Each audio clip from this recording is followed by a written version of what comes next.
The Galactic Council Hall on Nexus Prime had never been so silent. The giant chamber, carved from black crystal and lined with shimmering lights, stretched wider than any human city dome. 47 alien species filled the seats, each representing a world that had survived wars, disasters, and ancient rivalries. But today, every being inside that hall felt the same thing: fear. Outside the transparent walls, the void of space shimmered. Red warning lights flashed faintly. Somewhere deep within the station, alarms echoed, dull, distant, like the heartbeat of something dying. Even the walls seemed to hum with tension, as if the great structure itself could sense what was coming.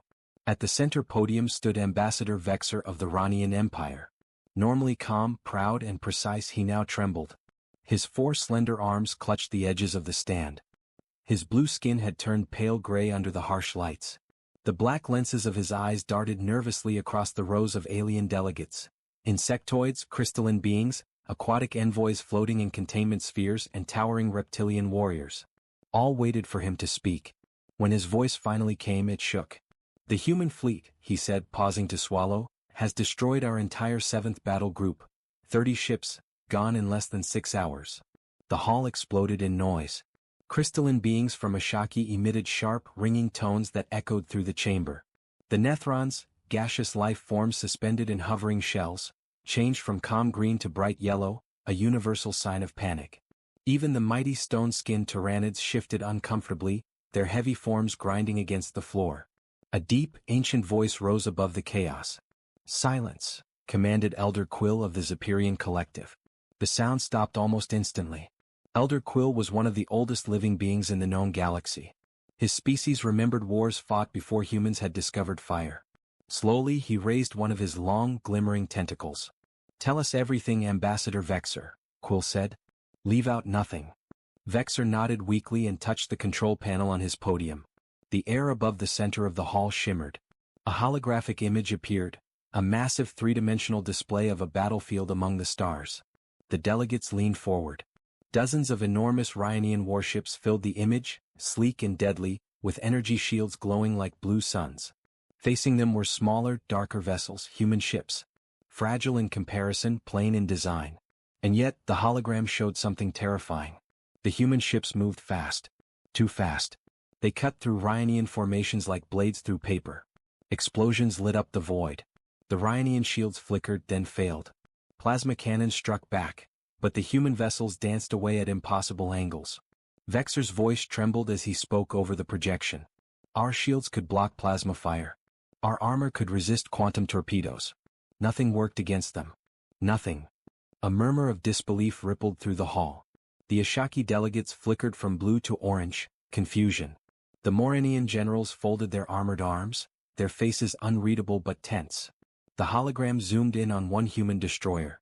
It was half ruined, fires burning across its hull, half its engines gone. It should have been dead.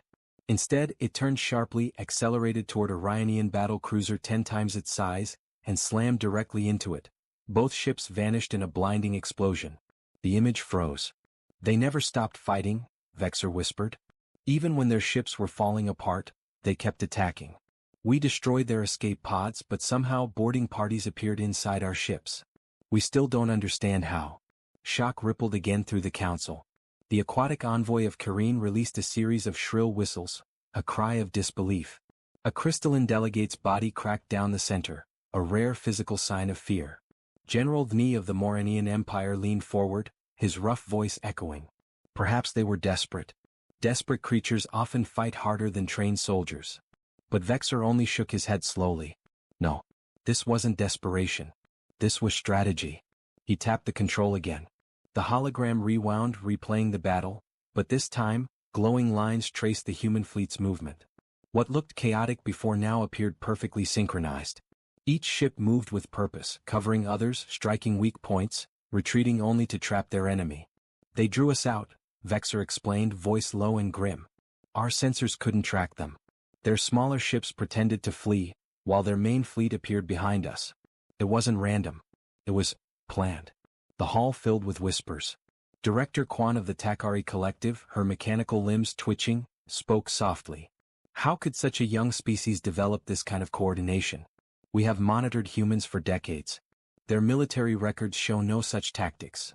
No one answered. The hologram shifted again, now showing footage from inside one of the Ryanian ships.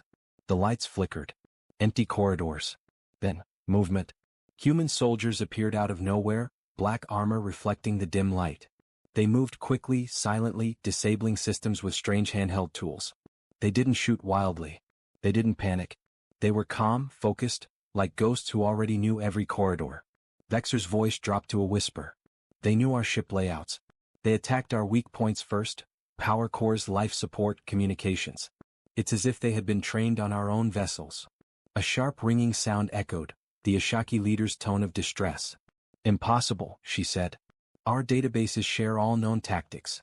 Humans have never shown this level of precision. The room went cold. And then, in that silence, Vexor looked up, his eyes dark and full of dread. You still don't understand, he said quietly. They were not fighting for survival, they were executing a plan. The words hung in the air like a shadow no light could break. Every delegate in that vast hall suddenly realized something terrible. The humans, that small, fragile species from a distant blue planet, might not be the galaxy's prey anymore. They might be its hunters. The hologram above the council hall glowed brighter, painting the faces of 47 alien delegates in cold light. The battle replayed again, but this time, Ambassador Vexor had added new data overlays. Glowing lines traced every ship's movement. Red trails for the human fleet, blue for the Ryanian Empire. What had once looked like wild chaos now formed a perfect, terrible pattern. The alien council leaned closer, silent. No one spoke. You could hear the low hum of the holographic emitters, the faint buzz of oxygen recyclers, and the pounding hearts of those who finally began to understand. Watch carefully, Vexor said, his voice shaking with awe and fear. The red trails curved, looped, and twisted in strange shapes, spirals, V-patterns, and sudden dives. At first they seemed random, meaningless. But then Elder Quill's deep voice broke the silence. It's a trap, he whispered. Vexor nodded. Yes. Every movement, every turn, it was designed to draw us out. Our heavy cruisers followed the smaller ships, believing they were retreating. But those ships weren't running. They were guiding us into the perfect position for an ambush. On the hologram, blue icons, the mighty Ryanian battle cruisers, advanced in pursuit of the smaller red blips. But behind them, more red lights appeared from the shadows, the hidden human main fleet. In seconds, the blue formation was surrounded. They appeared from nowhere, Vexor continued. Our sensors saw nothing. We still don't know how they did it. Director Quan of the Takari Collective adjusted her mechanical limbs nervously. Sparks of silver light flickered from her joints as she leaned forward. No known stealth technology can hide from multispectrum scans. Even the ancient races never achieved that. Are you sure it wasn't interference? We checked, Vexor replied. Our recordings show clear signals, until the moment before the humans attacked. Then, nothing. A complete blackout for 12 seconds. When our systems came back online, half our fleet was gone. A murmur swept through the chamber. The Ashaki crystalline delegates began vibrating in a high, sharp tone, a sound of alarm in their language. The Nethrons dimmed their inner lights, shrinking back into their gas shells. The hologram zoomed in again. One human ship, barely larger than a shuttle, darted through the battlefield, weaving between blue cruisers like a shadow.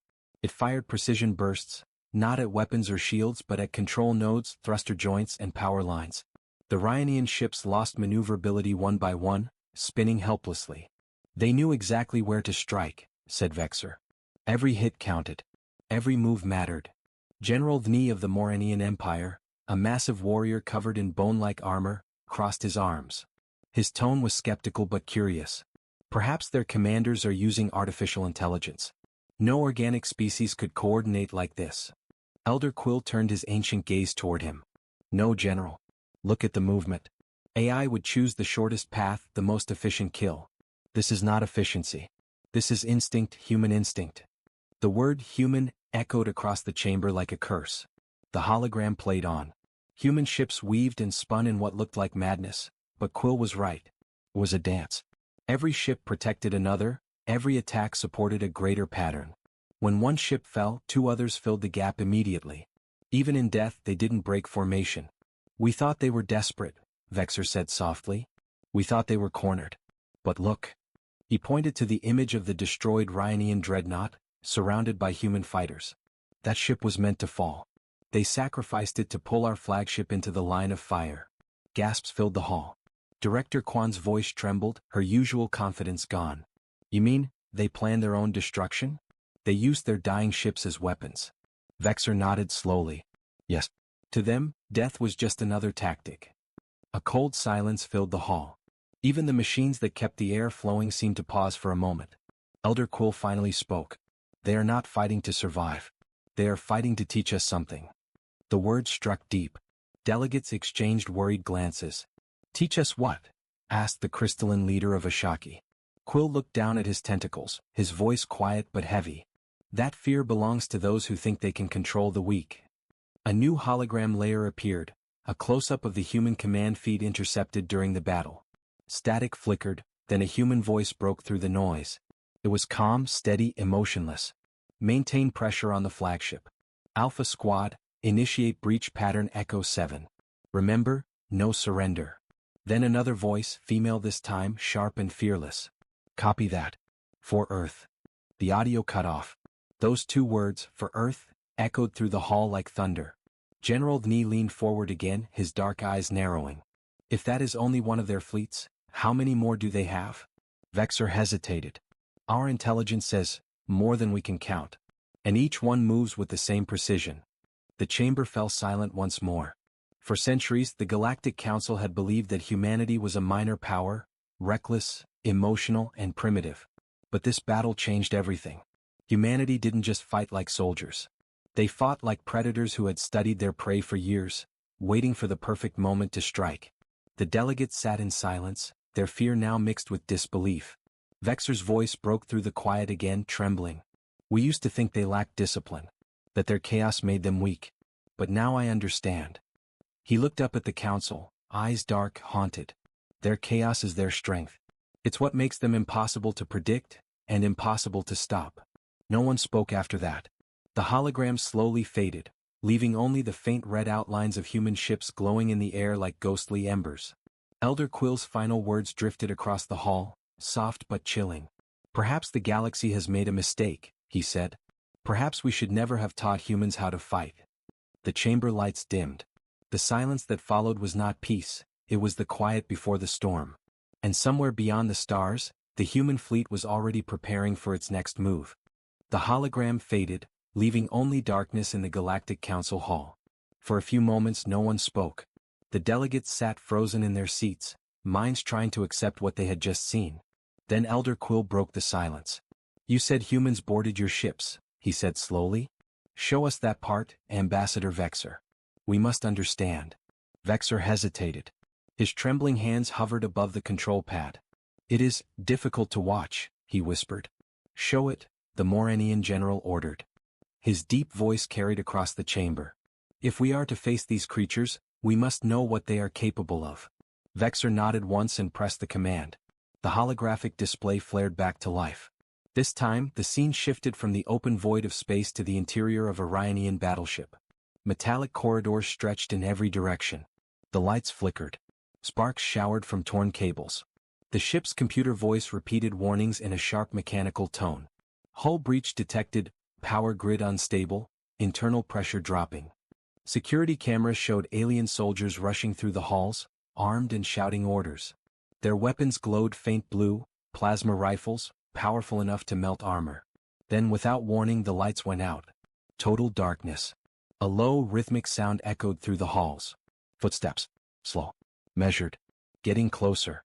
The council watched as the ship's emergency lights flickered back on, and there they were. Humans. Dark armor. Visors glowing faint blue. Their movements were smooth, silent, and perfectly synchronized. They didn't speak. They didn't hesitate. They moved like shadows that had come to life. The security feed zoomed in. One of the Ryanian soldiers fired. The plasma bolt struck a wall, missing completely. The human was already gone. Another appeared behind him, disarming him with one swift move. No wasted motion. No anger. Just pure focus. Vexor's voice shook as he explained. They appeared from nowhere. Our sensors detected no teleportation, no transport signals. 1 second the corridors were empty. The next they were inside. Director Kwan leaned forward, metallic fingers clicking together. Impossible. No species has mastered silent boarding through active shields. Even our teleporters need open frequency. Vexor's gaze was distant. And yet they were there. On the hologram, one of the human soldiers placed a small circular device on the wall, a black disc no larger than a coin. The metal rippled and dissolved silently, creating a hole into the next corridor. They slipped through one by one, leaving no trace behind. Another delegate, the crystalline leader from Ashaki, made a high-pitched chime of fear. What are they doing? Vexor zoomed in on the human team's movements. They didn't go for the bridge or the command deck, he said. They went straight for our power nodes, our backup life support, and our communication relays. They knew exactly where everything was. It was as if they had trained inside our ships before. Elder Quill's dark eyes narrowed. That means they had access to your classified schematics. We checked, Vexor replied. No data breach. No spies. It's like they guessed, or understood, how our ships think. The hologram flickered again, now showing the human squad in the engineering bay. They moved quickly, disabling weapons, cutting power cables, placing small beacons that emitted quiet pulses.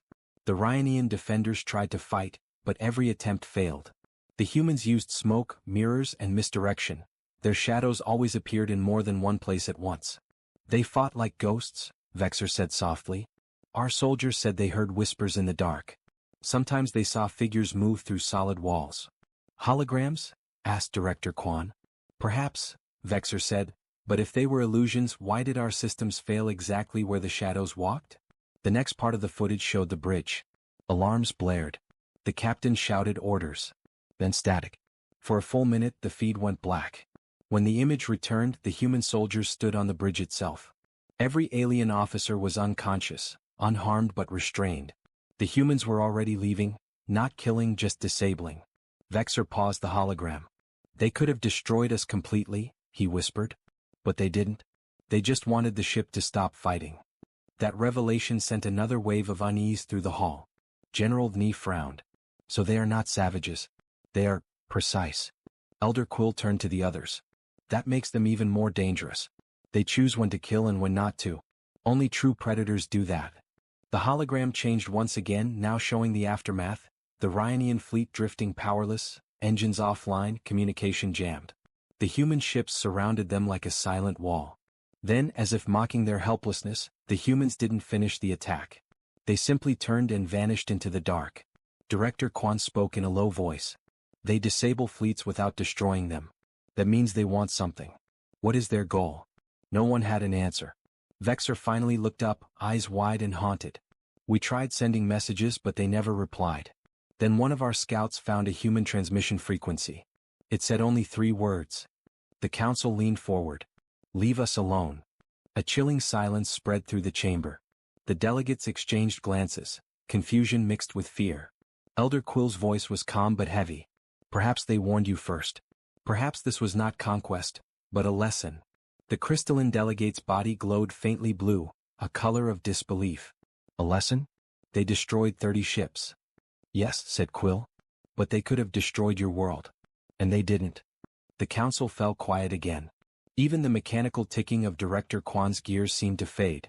For the first time, the galaxy's greatest powers began to see humanity not as an upstart species, but as something else entirely, something ancient, primal, and terrifyingly calm. They didn't fight for territory. They didn't fight for power. They fought to send a message: do not test humanity's patience.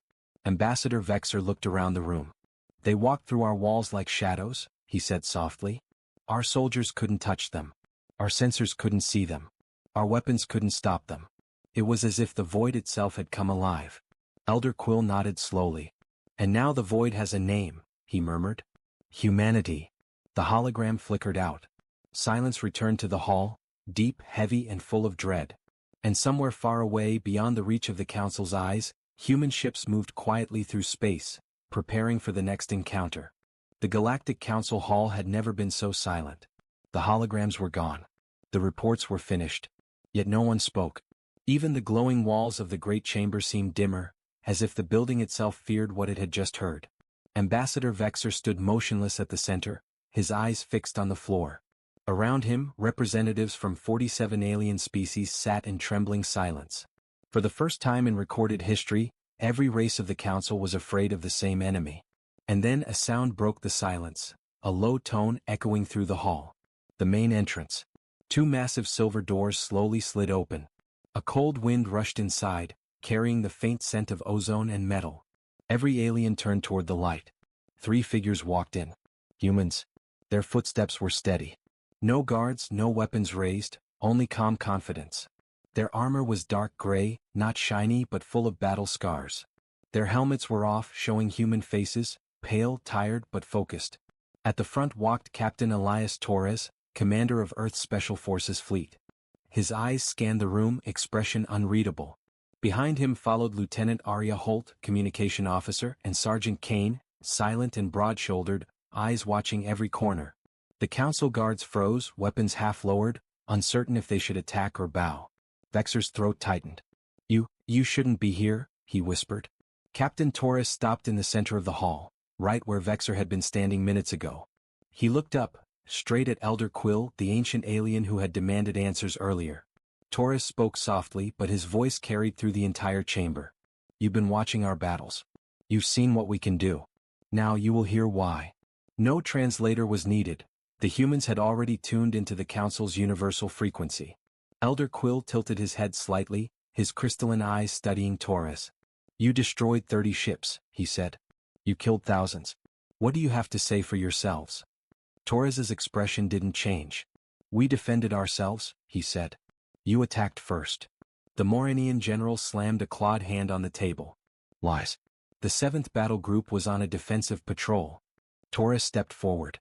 "A patrol that crossed into our outer colonies and fired warning shots at unarmed transports. We sent messages. You ignored them." Arya Holt projected a small hologram from her wrist console, recordings of alien transmissions. The words were clear: "Surrender the human outposts. They belong to the Galactic Council." Whispers filled the room. Some delegates looked away. Others muttered in disbelief. Vexor felt his stomach twist. "That cannot be true." Torres turned to him. "You know it is." He let the silence stretch. The humans stood perfectly still, not threatening, but not afraid either. Every movement seemed deliberate, controlled. Their eyes moved like soldiers trained to read danger in every breath.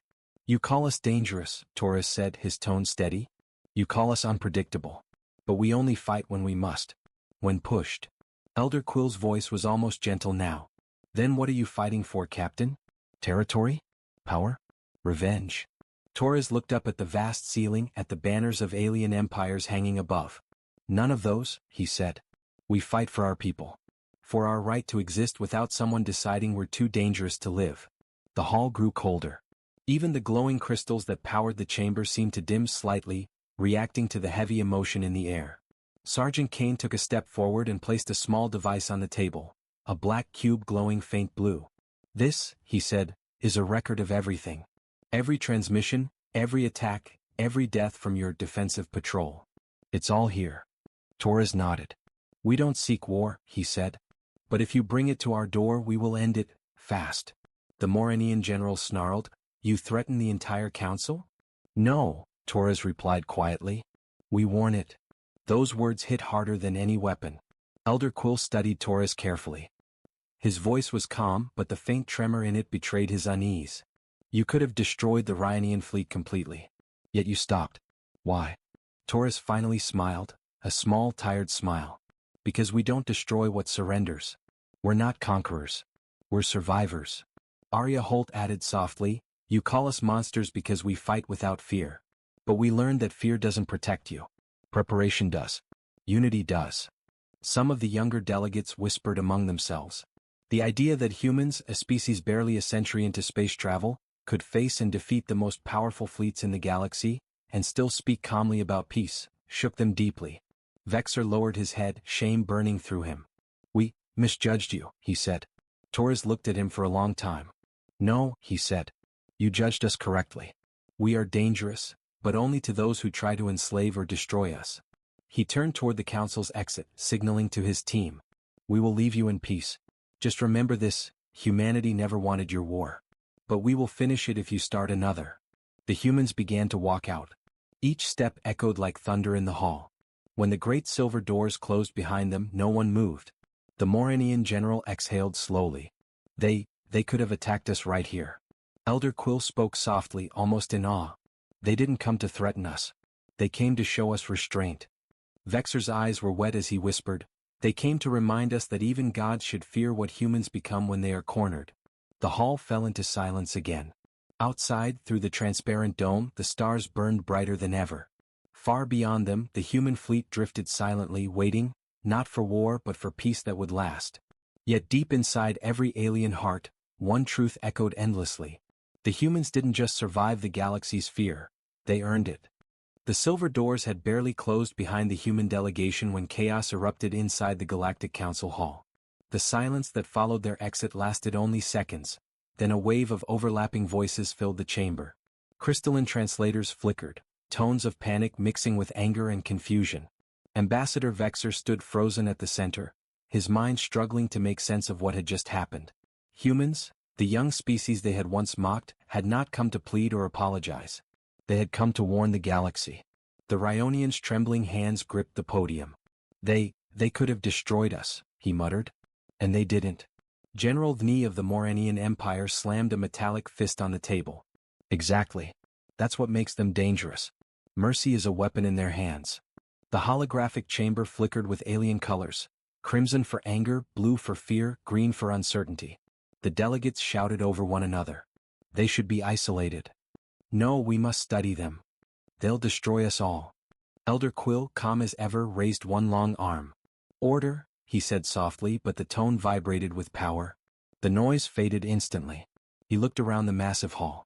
His crystal-like eyes reflected the starlight pouring through the dome. This council must decide, he said. Do we seek peace with the humans, or do we destroy them before they grow stronger? The words echoed across the chamber. Behind closed doors, the vote began. The public cameras were turned off. The translators muted. Only the 47 delegates remained, each isolated within their sound-shielded booths. Vexor could hear only his own breathing and the faint hum of the life support systems. His heart pounded. On his hollow panel, two icons glowed. Green Circle Alliance. Red Circle Eradication. He stared at them for a long moment. Every memory of the battle came flooding back. The human ships burning yet still fighting. The soldiers appearing like ghosts inside sealed decks. Their leader's calm voice saying, "We fight for our right to exist." He pressed his hand against the panel. His choice was clear. But as the seconds passed, he realized he wasn't the only one hesitating. Across the chamber, colored lights flickered, many still undecided. General Dni's claws tapped against his console. His people, the Moranians, had always believed in strength above all. The humans had fought with strength, strategy, and honor. But they were also unpredictable, something no empire could control. He growled under his breath. "They're too much like us," he whispered. "Too dangerous to leave alive." He pressed Red Circle Eradication. Across the chamber, Director Kwan of the Takari Collective watched her screen with cold logic. Her mechanical limbs twitched as she reviewed the data logs again. Human stealth patterns, weapon frequencies, and strange energy bursts not yet explained by any known science. "They are not just fighters," she said quietly to herself. "They are innovators. They adapt too fast." But then she remembered the boarding footage, human soldiers disabling power cores, but avoiding unnecessary casualties. That kind of control, that kind of restraint. She hesitated. Her eyes glowed softly as she whispered, "Maybe what we fear most is what we could become." She pressed Green Circle Alliance. One by one the votes came in. The central holo display updated in real time, a growing bar of green and red light. By the time Elder Quill cast his vote, the chamber was trembling from the tension. He looked around slowly. "You've all seen their strength," he said. "But remember, every empire that tried to enslave or destroy another species in fear has fallen by its own hand." He placed his tentacle gently on the console and pressed Green Circle Alliance. The results flashed across the main holo display. Green Circle 26 votes, Alliance. Red Circle 21 votes, Eradication. The chamber filled with whispers. Relief for some. Rage for others. General Dni leapt to his feet. "You're making a mistake," he shouted. "You think they'll stop now? They will build, expand, and one day they'll come for us all." Elder Quill turned toward him calmly. "Then perhaps it is better to have them beside us when that day comes, not against us." Dni's jaw tightened. His claws scraped against the metal floor. "You'll regret this." Vexor finally spoke, his voice tired but firm. "No, General. What we will regret is repeating the mistakes that created monsters in the first place. The chamber fell silent again. As the delegates filed out, small groups whispered privately.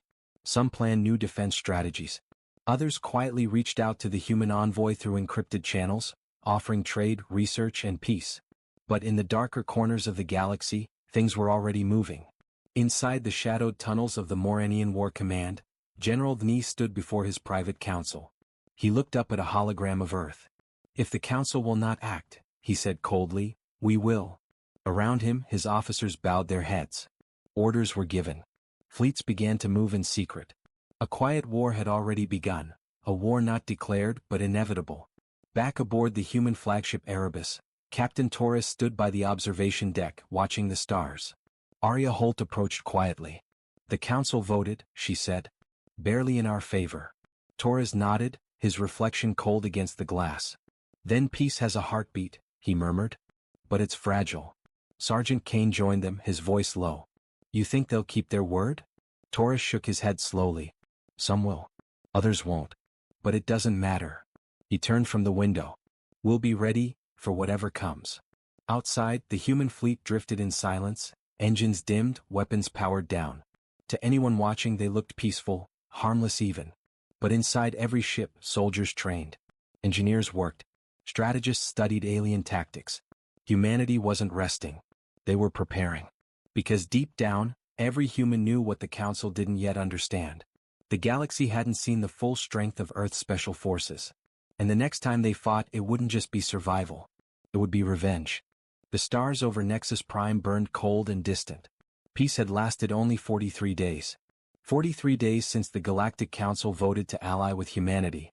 43 days before betrayal shattered everything. It began with silence. Human outposts along the outer rim stopped responding, one after another. Then came the static-laced transmissions, cries for help cut off mid-sentence. By the time the Council sent investigators, only drifting wreckage remained, colonies burned, stations destroyed, and no survivors. At first, the Council blamed raiders, pirates, accidents. But when the debris was examined, the truth became clear. The attack had used Moranian weapons. Ambassador Vexer stood inside the emergency session chamber, his face pale with disbelief. "This is madness," he said, voice shaking. "The ink on the peace treaty is barely dry." General Dni was not present. The Moranian seat was empty, its emblem dark. Elder Quill turned his crystal gaze toward the silent hall. They broke the vote. They defied the Council. Whispers rippled through the delegates. Fear returned, heavier than before. Vexer looked up at the stars visible through the glass ceiling. "Then the humans will come," he said quietly. "And nothing in this galaxy will stop them." Aboard the human flagship Erebus, Captain Torres stared at the holographic map of the sector. Red marks spread across the display, destroyed colonies, intercepted transmissions, lost patrols.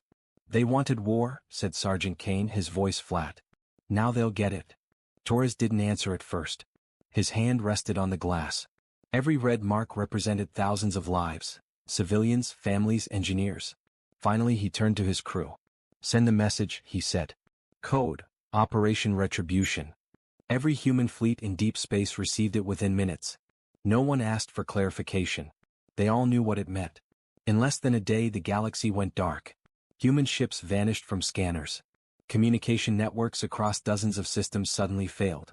Entire sectors of space became silent, as if swallowed by shadows.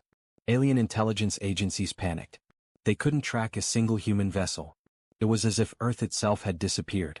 But the silence didn't last long. The first strike came without warning. A Moranian battle station orbiting Vorth Prime, one of the most fortified structures in known space, detected an incoming energy spike. Before alarms could sound, 7 human stealth cruisers decloaked within its defense perimeter. By the time the Moranian commander shouted orders, the humans had already disabled the shield generators and boarded the station. Security footage showed them moving like ghosts again, fast, silent, unstoppable. Not a single Moranian survived. The humans left a message carved into the central command wall. "We warned you." Across the galaxy the same story repeated. Human fleets appeared and vanished like phantoms. Enemy outposts went dark within minutes. Supply convoys exploded without sensor warnings. The Moranian Empire, the proudest and most feared military in the galaxy, was falling apart. The council demanded answers. The Moranian government claimed innocence, saying it was rogue admirals, not official command. But humanity didn't care. Captain Torres's message to the council was short. We will end the war you refuse to prevent. Inside the Galactic Council Hall, chaos reigned again.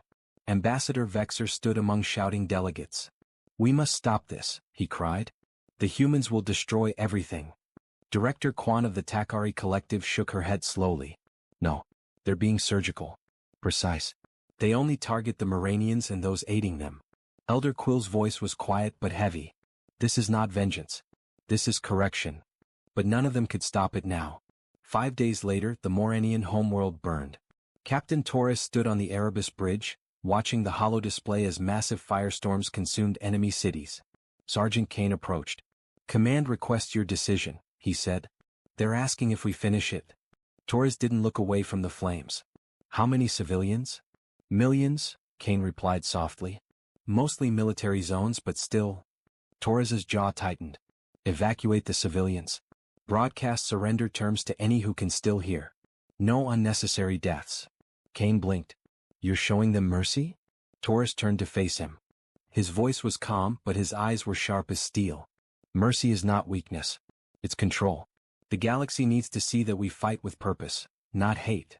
When the fires finally faded, the Moranian war machine was gone.